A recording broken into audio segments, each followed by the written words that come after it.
So, 2026, it's right around the corner. And it's shaping up to be a year of, well, intense challenges and contradictions. It feels like a time where all the old rules are breaking down and the new ones haven't quite been written yet.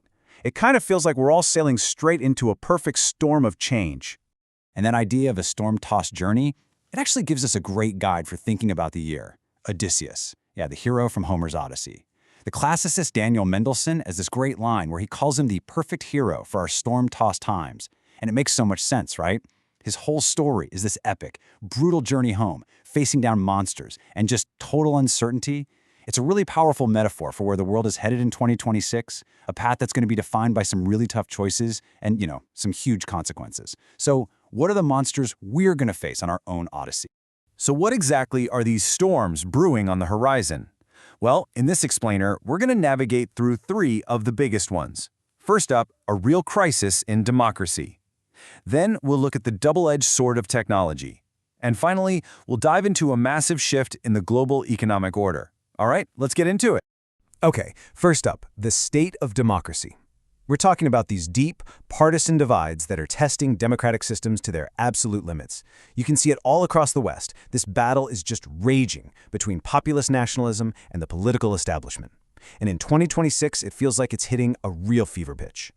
And you really don't have to look any further than the United States to see this in action. In July, the country is set to mark its 250th birthday, its semi-quincentennial. Now, you'd think this would be a moment of unity, right? But instead, the celebration itself has become a symbol, a perfect snapshot of just how politically fractured the nation really is. And this slide just lays out that split so perfectly. I mean, look at this.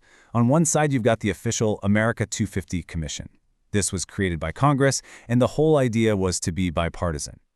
On the other side, President Trump's Task Force 250, created by executive order to push a very, very specific version of American history. You've got two commissions, two totally different stories for one birthday. It's pretty tough. And look, this isn't just about throwing a party. It goes way deeper. As George Orwell famously wrote, "Whoever controls the past controls the future." This is a high-stakes battle for America's national story. Each side is trying to shape the country's identity for generations to come. But this democratic stress test, it's definitely not just an American thing. If you look across Europe, a very similar battle is playing out. You have these populist parties challenging the political firewalls that have for a long time kept them from getting any real power. And this table here, it really shows you the key flashpoints. Take Germany, for instance. The AfD is polling so strongly in state elections that it could actually breach the Brandmauer, that's the firewall, for the first time ever. Then you've got France, where all this government instability could easily trigger new elections, which might just hand Marine Le Pen's national rally the Prime Minister's office. And over in Britain, local elections are going to be the big test to see if Reform UK's strong polling numbers can finally turn into actual on-the-ground power. All right, the second major storm front we're facing is all about technology. 2026 is shaping up to be the year where the incredible, mind-blowing promise of innovation slams right into its potential for disruption and for danger. And right at the heart of this conflict, of course, is artificial intelligence. We've kind of moved past the, wow, look what this chatbot can do phase, and we're now in a full-blown investment mania. It's all built on the promise that AI is going to transform, well, pretty much everything. And the sheer scale of this bet is, well, it's just mind-boggling. One estimate projects that $7 trillion will be poured into AI by the end of the decade. $7 trillion. It's a financial boom that is completely banking on this technology succeeding. But here's the massive reality check.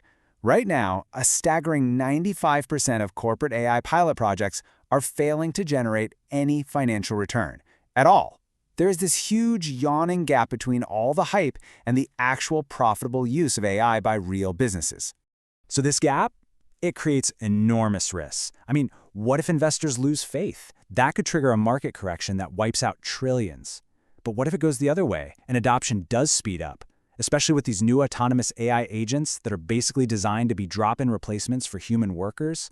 Well, that could spark a huge social backlash against AI as a job-stealing menace, especially for new grads just trying to enter the workforce. And this tension between technology's promise and its peril, it isn't just happening down here on Earth. In 2026, the final frontier is quickly becoming the next battlefield as military competition in space heats up dramatically. We're basically watching a new arms race kick off, step by dangerous step. The US is pushing for a Golden Dome missile shield. Russia is reportedly testing a space-based nuclear weapon designed to wipe out entire satellite networks. And at the same time, countries like Britain and France are openly developing their own offensive counter-space capabilities. I mean, decades of norms that kept space peaceful, they're just eroding right before our eyes. Okay, our third storm is economic. The tectonic plates of the global economy are shifting, and it's creating a whole new landscape with new winners, new losers, and a whole new set of rules. And this chart right here, it captures a truly historic moment. Sometime in early 2026, India's economy is projected to actually overtake Japan's, making it the fourth largest in the entire world. I mean, after zooming past countries like Britain and Canada, it's now closing in on Germany for that number 3 spot. Just incredible. But, and this is so important, here's the crucial context. It's another one of 2026's great contradictions. So while India is an economic giant in absolute terms, it's still a poor country when you look at GDP per person. It ranks 126th in the world. All that wealth is shared among more than 11 times as many people as in Japan. So you have this paradox. India is a new superpower and a nation still fighting widespread poverty, all at the very same time. Meanwhile, the established economic powers, they're facing some serious headwinds of their own. The whole post-war trade order, which was led by the United States, is under immense pressure from a much more assertive China, which sees a huge opportunity in America's recent turn inward. And China has a very clear playbook for 2026. It's doubling down on tech self-reliance, trying to get around U.S. sanctions. It's using its role as host of the APEC summit to paint itself as Asia's most reliable economic partner, and it's signing trade deals everywhere, with ASEAN, the Gulf states, you name it, all while trying to handle its own domestic slowdown by pushing more exports out into the global market. Every single one of these moves is a calculated play to reshape the economic order in its favor. But you know, it's not all grand strategy and geopolitical chess. The character of 2026 is also being shaped by some really surprising and even contradictory cultural and consumer trends that are happening just below the surface. These are the small shifts that actually tell a much bigger story about our changing world.